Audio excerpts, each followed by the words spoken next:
రక్షకుడునైన యేసుక్రీస్తు నామమున మీకు శుభములు. స్త్రీలను గూర్చిన ప్రత్యేక వాక్య సందేశం సజీవ వాహిని ద్వారా విందాం. అంశం జనములకు జనని. గలతీయులకు రాసిన పత్రిక 3వ అధ్యాయంలోని 29వ వచనం ప్రకారం క్రైస్తవులకు ఆత్మీయ తండ్రిగాను, మహమ్మదీయులకు యూదా జనాంగములకు మూల పురుషుడుగాను భావింపబడి గౌరవింపబడుచున్న జనములకు జనకుడైన అబ్రహామునకు భార్య అయినందువల్ల శారా గౌరవప్రదముగా పేర్కొనబడిన ప్రథమ విశ్వాసి. ఇదే విషయాన్ని మనం హెబ్రీయులకు రాసిన పత్రిక 11వ అధ్యాయంలో 11వ వచనంలో చూడవచ్చు. ఈమె మిక్కిలి సౌందర్యవతి మరియు ధనికురాలు. భర్తకు ప్రథమ స్థానం ఇస్తూ నా యజమానుడు అని సంబోధిస్తూ ఉండేది.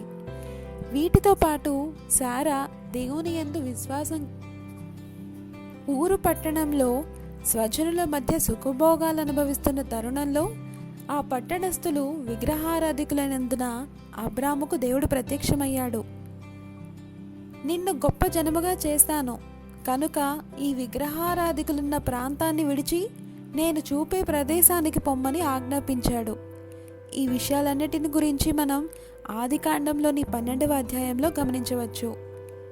అబ్రాము వెంటనే ఆజ్ఞకు లోబడ్డాడు.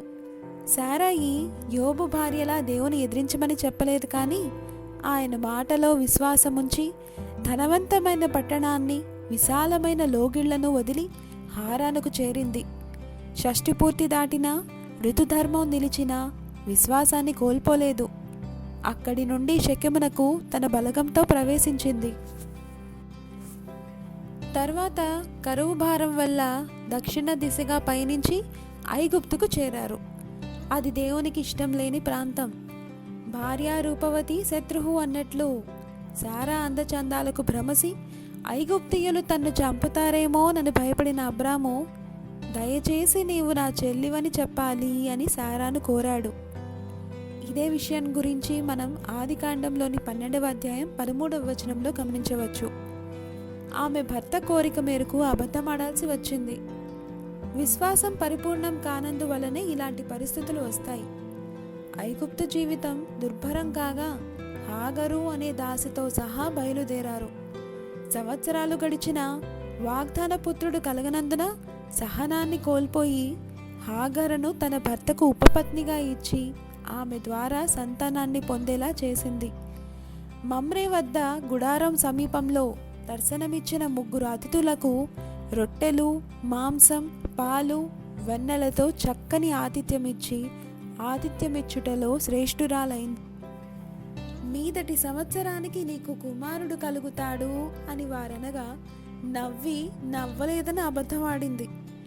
యెహోవాకు అసాధ్యమైనది ఏదైనా కలదా అని వారు ప్రశ్నించగా మరలా విశ్వసించి శారా తన 89వ ఏట ఇస్సాకును కని జనములకు జననిగా మారింది. అబ్రాము శతాబ్ది నిండే వయసులో జనములకు జనకుడు అబ్రహాముగా మార్చబడ్డాడు.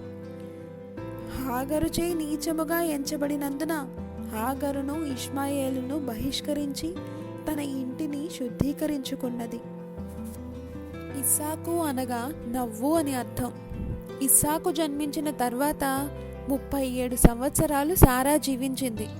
ఆమె జీవితకాలం మొత్తం 127 సంవత్సరాలు. కనాను దేశంలో హెబ్రోను వద్ద మృతి నొందగా మమ్రే వద్ద గల మక్పేలా గృహలో ఆమెను ఆమె భర్త అయిన అబ్రహాము పాతిపెట్టాడు.